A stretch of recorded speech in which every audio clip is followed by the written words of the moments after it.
Assalamualaikum warahmatullahi wabarakatuh. Kami dari kelas 11 IPS 6 kelompok 5 akan menjelaskan tentang demokrasi Pancasila. Terbentuknya demokrasi Pancasila di Indonesia. Pengertian demokrasi. Demokrasi Pancasila adalah demokrasi yang mengutamakan musyawarah mufakat tanpa oposisi dalam doktrin Manipal Usdek. Disebut pula sebagai demokrasi terpimpin, merupakan demokrasi yang berada di bawah komando pemimpin besar evolusi. Kemudian dalam doktrin Repelita yang berada di bawah pimpinan komando Bapak Pembangunan Arah rencana pembangunan daripada suara terbanyak dalam setiap usaha pemecahan masalah atau pengambilan keputusan, terutama dalam lembaga-lembaga negara. Prinsip demokrasi Pancasila sedikit berbeda dengan prinsip demokrasi secara universal. Jadi demokrasi Pancasila. Prinsip Pancasila. Prinsip pokok Pancasila adalah sebagai berikut: adanya pemilu secara berkesinambungan, adanya peran-peran kelompok kepentingan, adanya penghargaan atas HAM, serta perlindungan hak minoritas. Demokrasi Pancasila merupakan kompetisi sebagai berbagai ide dan cara untuk menyelesaikan masalah. Ide yang paling baik dan akan diterima, bukan berdasarkan suara terbanyak.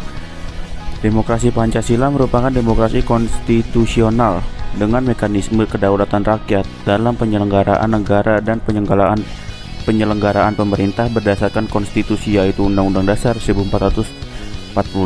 Prinsip demokrasi Pancasila. Prinsip pokok demokrasi Pancasila adalah sebagai berikut: 1. Perlindungan terhadap hak asasi manusia. 2. Pengambilan keputusan atas dasar musyawarah.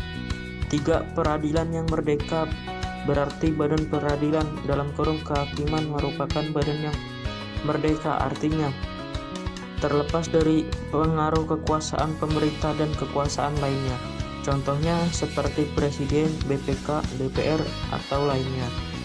4. Adanya partai politik dan organisasi sosial politik karena berfungsi untuk menyalurkan aspirasi rakyat. 5. Pelaksanaan pemilihan umum. 6. Kedaulatan ada di tangan rakyat dan dilaksanakan menurut Undang-Undang Dasar Pasal 1 Ayat 2 Undang-Undang Dasar 1945. 7. Keseimbangan antara hak dan kewajiban. 8. Pelaksanaan kebebasan yang bertanggung jawab secara moral kepada Tuhan Yang Maha Esa, diri sendiri, masyarakat, dan negara ataupun orang lain. 9. Menjunjung tinggi tujuan dan cita-cita nasional. 10. Pemerintahan berdasarkan hukum. Dalam penjelasan Undang-Undang Dasar 1945 dikatakan Indonesia ialah negara berdasarkan hukum, red state, dan tidak berdasarkan kekuasaan belaka, mad state. Pemerintahan berdasarkan atas sistem konstitusi. Hukum dasar tidak bersifat absolutisme. Kekuasaan tidak terbatas. Kekuasaan yang tertinggi berada di tangan rakyat. 7 sendi pokok. Dalam sistem pemerintahan demokrasi Pancasila terdapat 7 sendi pokok yang menjadi landasan, yaitu 1. Negara Indonesia ialah negara yang berdasarkan hukum. 2. Indonesia menganut sistem konstitusional. 3. Majelis Permusyawaratan Rakyat (MPR) sebagai pemegang kekuasaan tertinggi negara. 4. Presiden adalah penyelenggaraan pemerintahan tertinggi di bawah MPR. 5. Pengawasan Dewan Perwakilan Rakyat. 6. Menteri negara adalah pembantu presiden dan tidak bertanggung jawab kepada DPR. 7. Kekuasaan kepala negara tak terbatas. Fungsi demokrasi Pancasila. Adapun fungsi demokrasi Pancasila adalah sebagai berikut: 1. Menjamin adanya keikutsertaan rakyat dalam kehidupan bernegara, misalkan ikut menyukseskan pemilu. 2. Ikut menyukseskan pembangunan dan ikut duduk dalam badan perwakilan permusyawaratan.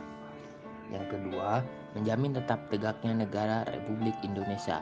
3. Menjamin tetap tegaknya negara Kesatuan Republik Indonesia yang mempergunakan sistem konstitusional. 4. Menjamin tetap tegaknya hukum yang bersumber pada Pancasila. Yang kelima, menjamin adanya hubungan yang selaras akselerasi dan seimbang antara lembaga negara. Yang terakhir, yang keenam, menjamin adanya pemerintahan yang bertanggung jawab. Demokrasi deliberatif.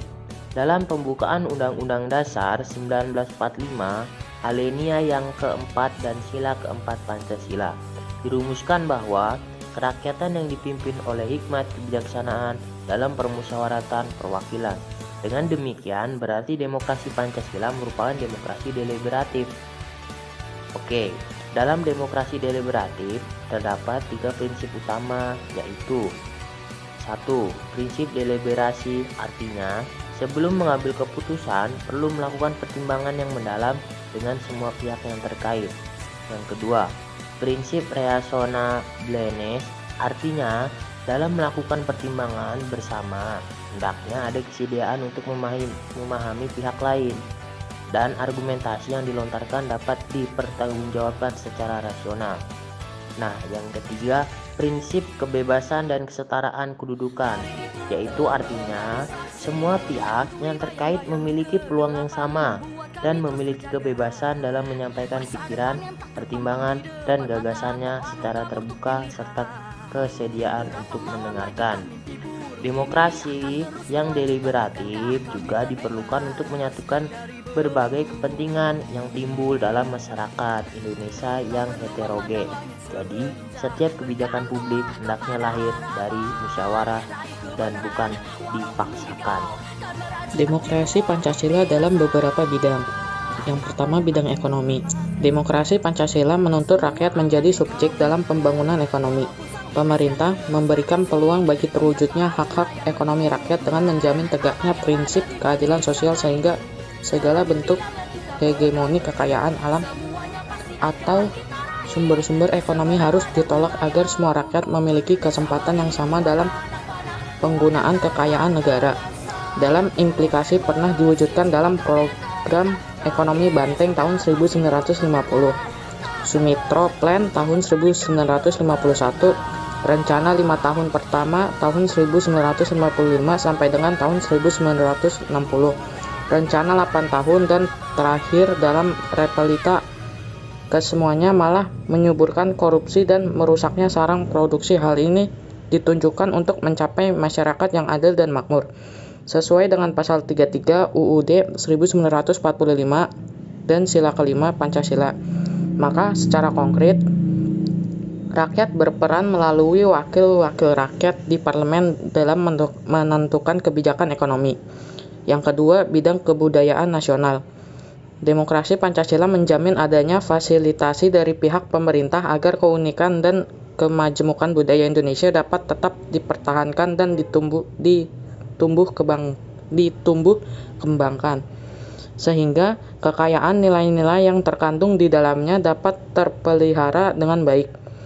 Terdapat penolakan terhadap uniformitas budaya dan pemerintah menciptakan peluang bagi berkembangnya budaya lokal sehingga identitas suatu komunitas mendapat pengakuan dan penghargaan.